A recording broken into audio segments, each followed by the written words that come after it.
अस्सलामुअलैकुम वरहमतुल्लाहि वबरकातुहू।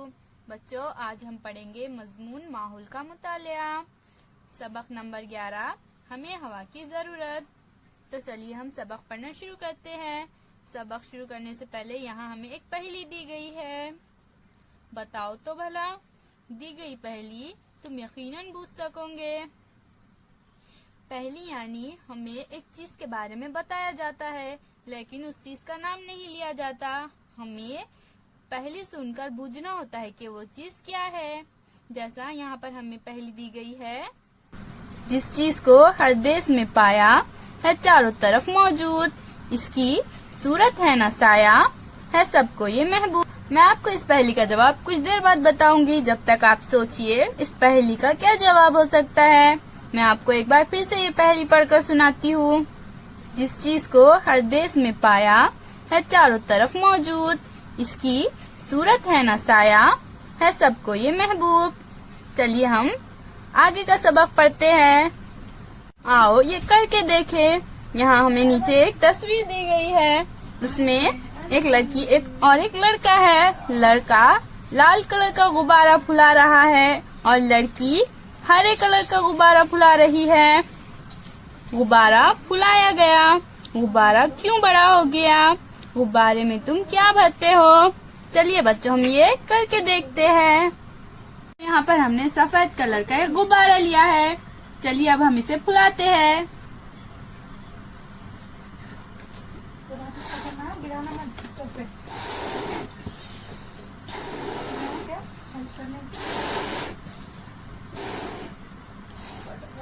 हमने इस गुब्बारे को फुला दिया है। हमने इस गुब्बारे को फुला दिया है। बच्चों, हमने इस गुब्बारे में क्या भरा जिसकी वजह से ये गुब्बारा बड़ा हो गया है? ये आप जानते हैं। अब हम गुब्बारे की हवा कम करेंगे।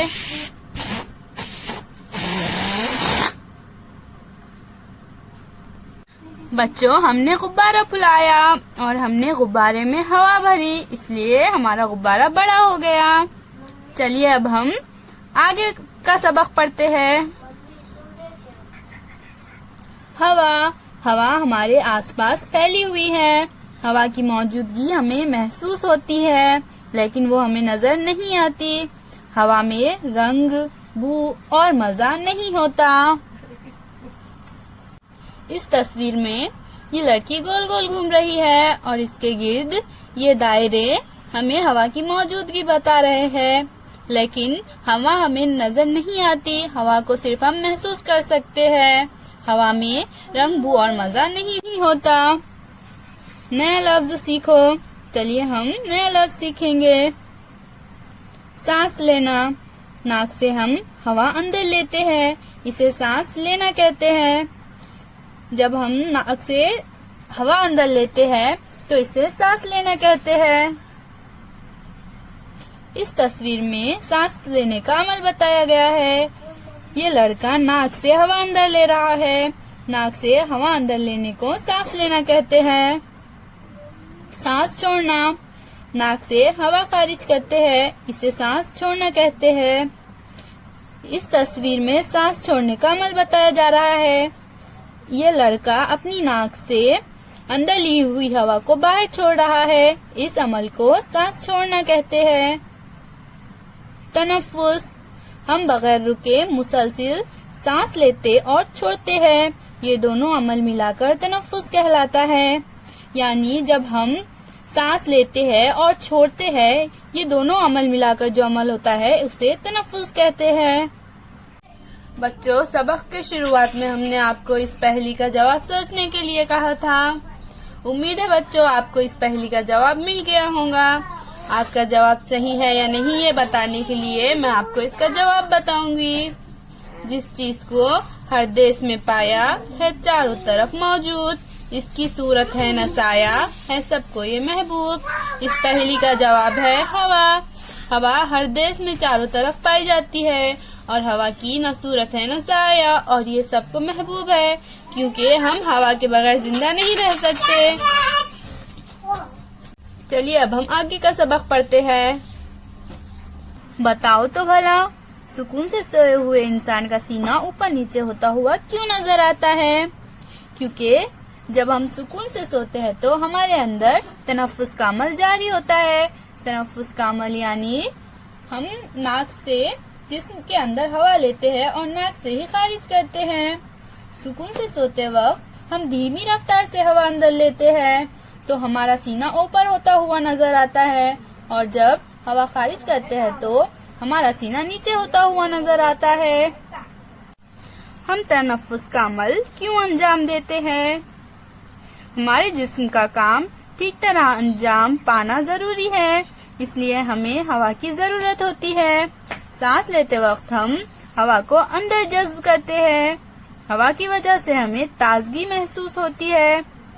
जिस्म के काम ठीक तरह से अंजाम पाने के लिए हमें जरूरी तवानाई हवा से मिलती है। इंसान की तरह दूसरे जानदारों को भी हवा की जरूरत होती है।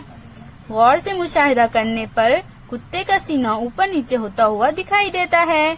इससे हमें ये मालूम होता है कि हैवानात में तनफ्फुस का अमल होता है। क्या तुम्हें मालूम है मछलियाँ पानी में रहती है?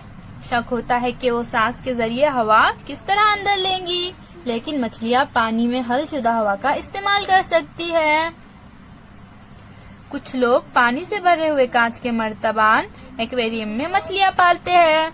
इस तरह से ये पानी का भरा हुआ मर्तबान है और इसके अंदर मछलियाँ हैं, इसे एक्वेरियम कहते हैं। मर्तबान में मौजूद मछलियाँ तनफ्फुस का अमल अंजाम देती है। तनफ्फुस के लिए दरकार हवा मछलियाँ पानी से हासिल करती है। इसलिए मर्तबान में मौजूद पानी में हलशुदा हवा कम हो सकती है। हवा खत्म हो जाए तो मछलियाँ मर सकती है। इसलिए मर्तबान के पानी में हवा मुसलसिल छोड़ी जाती है। इसी वजह से मर्तबान में से मुसलसिल बुलबुले उभरते नजर आते हैं। आओ ये करके देखे। एक गिलास में आधे से कुछ ज्यादा साफ पानी लो। अखबार का छोटा सा टुकड़ा लो। इसकी एक बालिश्त लंबी नलकी बनाओ। इसका एक सिरा गिलास में मौजूद पानी में डुबो दो। दूसरे सिरे से गिलास में फूको। चलिए बच्चों हम ये करके देखते हैं। चलिए हम शुरू करते हैं। यहाँ पर हमने एक गिलास में आधा गिलास साफ पानी लिया है और एक अखबार की नलकी ली है। अब हम इस नलकी के एक सिरे को पानी में डुबो देंगे और दूसरे सिरे से इसे फूकेंगे।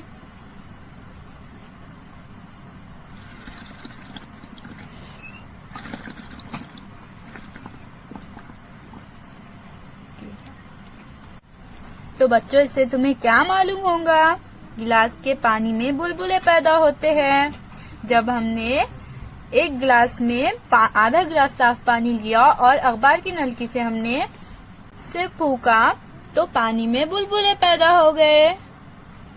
इससे क्या जाहिर होता है? इससे जाहिर होता है कि फूकने से हवा पानी में दाखिल हुई, वो बुलबुलों की शक्ल में खारिज हुई। तो बच्चों हमने आज क्या सीखा? हमने सीखा हवा हर जगह मौजूद होती है। हवा आंखों से नजर नहीं आती। हवा में रंग, बू और मजा नहीं होता। जानदारों को तनफ्फुस के लिए हवा की जरूरत होती है। इस सबक से हमने सीखा कि हवा हमारी जिंदगी में बहुत अहम होती है। इसे हमेशा जहन में रखें। साफ हवा हासिल करने के लिए रोजाना कुछ देर आंगन में खेलें। तो बच्चों यहाँ पर हमारा सबक खत्म होता है। अल्लाह हाफिज।